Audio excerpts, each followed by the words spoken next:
Wanita mengangkat selimut, menemukan sahabat dan tunangan. Ternyata berbaring di atas tempat tidur dengan pakaian berantakan. Dia segera mengambil gambar mengejutkan ini dengan ponselnya. Kemudian dia membagikan kejadian itu di lingkaran pertemanan. Setelah melakukan semua itu, wanita pergi sendirian ke bar untuk mabuk. Setelah mabuk, dia langsung mencari pelayan, bersiap untuk menyerahkan keperawanannya yang dijaga selama 20 tahun. Pelayan melihat kesempatan ini, dan tentu saja tidak akan melewatkan kesempatan itu. Maka keduanya pergi ke kamar, dan menghabiskan malam yang indah bersama. Keesokan harinya, wanita bangun dan meninggalkan 500 yuan, lalu meninggalkan tempat yang membuatnya sedih.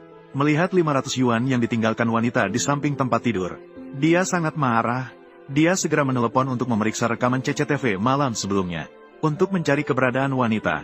Ternyata dia bukan seorang pelayan, melainkan seorang CEO terkenal dari grup Gong.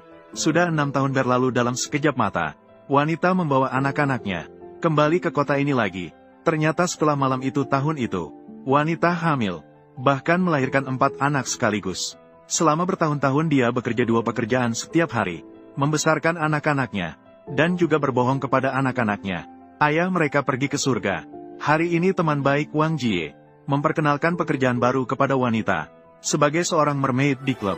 Setelah wanita tiba di klub, namun di sini dia bertemu lagi dengan CEO yang pernah berhubungan dengannya. Dia langsung mengenali pria di depannya. Itu adalah pelayan dari 6 tahun yang lalu. Untuk menghindari pertemuan dengan pelayan ini lagi, wanita segera meminta maaf, dan segera pergi dengan tergesa-gesa. Namun CEO juga mengenali wanita itu dari 6 tahun yang lalu. Maka dia memerintahkan asistennya untuk memanggil wanita itu untuk minum bersamanya. Wanita juga bingung. Wang Jie jelas meminta saya datang ke kolam renang untuk menjadi putri duyung. Bagaimana bisa pada hari pertama kerja harus minum sendiri, dan menolak untuk setuju dengan apapun. Tetapi Wang Jie berkata, dia adalah pemimpin dari grup Gong. Dia secara pribadi meminta Anda, jika wanita tidak pergi, pekerjaan manajer ini tidak akan terjaga. Dengan tidak punya pilihan, wanita pun hanya bisa mengikuti. Namun setelah dia masuk ke ruang VIP, dia merasa bahwa sosok di depannya sangat mirip dengan pelayan dari masa lalu.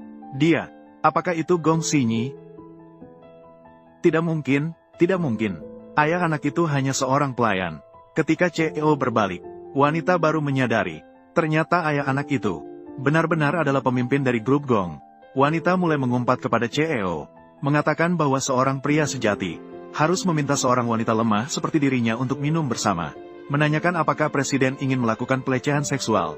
Namun sang presiden menjawab, 6 tahun yang lalu adalah seorang wanita yang memintanya sendiri. Bagaimana bisa disebut pelecehan? Wanita mendengar, dia yakin presiden pasti